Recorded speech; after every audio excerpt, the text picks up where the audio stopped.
Our next lesson is areas of cutouts and partial shapes. So we're going to have to pay close attention. We're going to be looking to find the area of the shaded parts, and we're going to have to pay close attention to certain facts inside the problems. So the figure below shows two identical triangles. So these two triangles are exactly the same, and they're inside a rectangle. Find the area of the shaded part.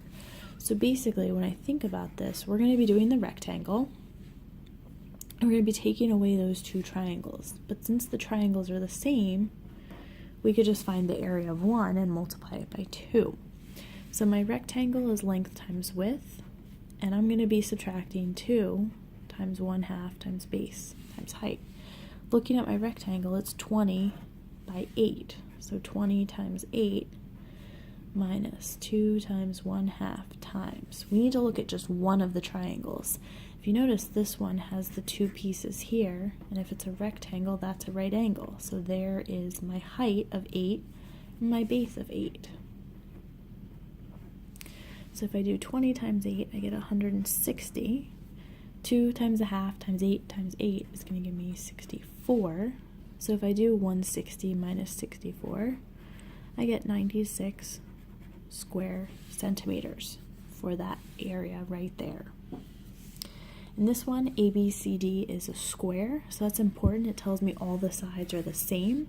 There are two triangles in here. Find the area of the shaded part. So they're different triangles. So I'm going to call that 1, and that's 2. So to get that shaded part, I'm taking my whole square, taking this away, and taking this away. So square minus triangle 1 minus triangle 2. So let's talk about the square. That's going to be side squared. Each side is 15, it looks like. Triangle is 1/2 times base times height. And the second triangle will also be 1/2 times base times height. Let's look at triangle 1.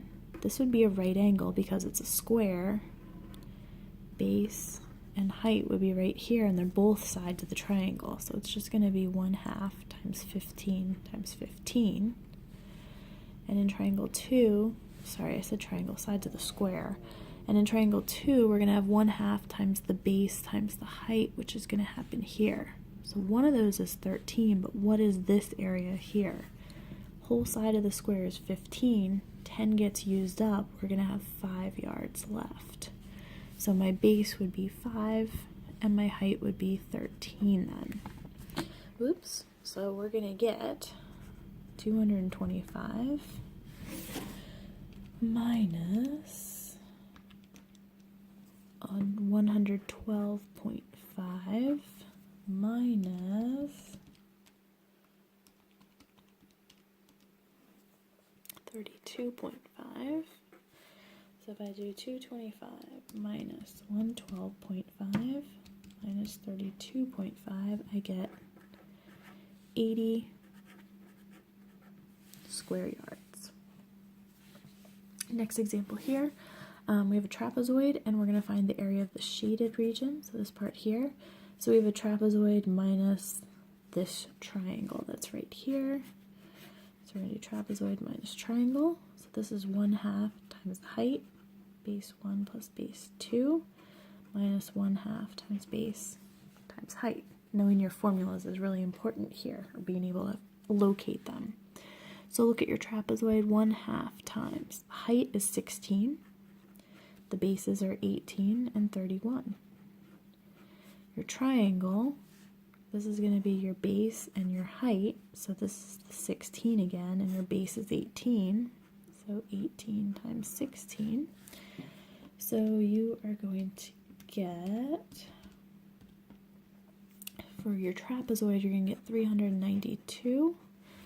And for your triangle, you're going to get 144.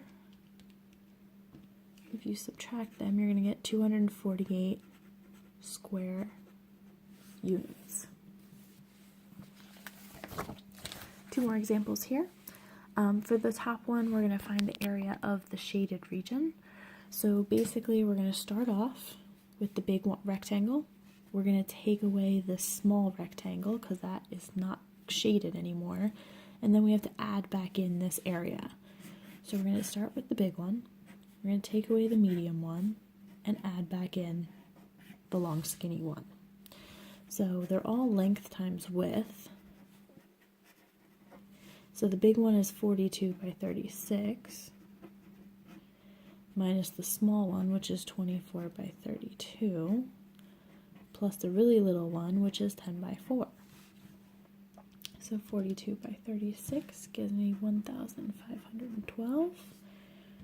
24 times 32 gives me 768. And 10 times 4 is 40. So 1,512 minus 768 plus 40 is going to give us 784 square units that are shaded. Last one is going to ask us to find perimeter and also the area. So noticing this whole bottom is 18, gets split into 3 parts. Each of these is going to be 6 inches. Thinking perimeter, if that's 7, that side's 7. And this side's still missing. If it's 4 there, that's going to be 4 there. So to get our perimeter, we're going to have 6 plus 6 plus 6. So that took care of those 3. Plus 4 plus 4. Plus 7 plus 7. Plus 18. So 6 plus 6 plus 6 is 18. Plus the 8 for those 4s. 14 for the 7. And 18 for the bottom is going to give me 58 inches. Now if I needed to find area, I could split this up like here and make 3 rectangles. I could split it here, make a 6 by 4, 6 by 4, and then a long one across the bottom. It doesn't really matter. I'm just going to split here. Because if I find this one's the same, so I can just double it, and then I would need to find this one. So first thing to realize, this is a 6 by 4, so this is 24 square inches. This one's 24 square inches. But if that side's 4, the whole entire thing is 7, which means that this leaves me to be 3 for this side by 18. And 3 times 18 is going to give me 54. So to get my area, it's going to be 24 plus 24, which are the 2 top ones, plus the 54. That's going to give me 102 square inches.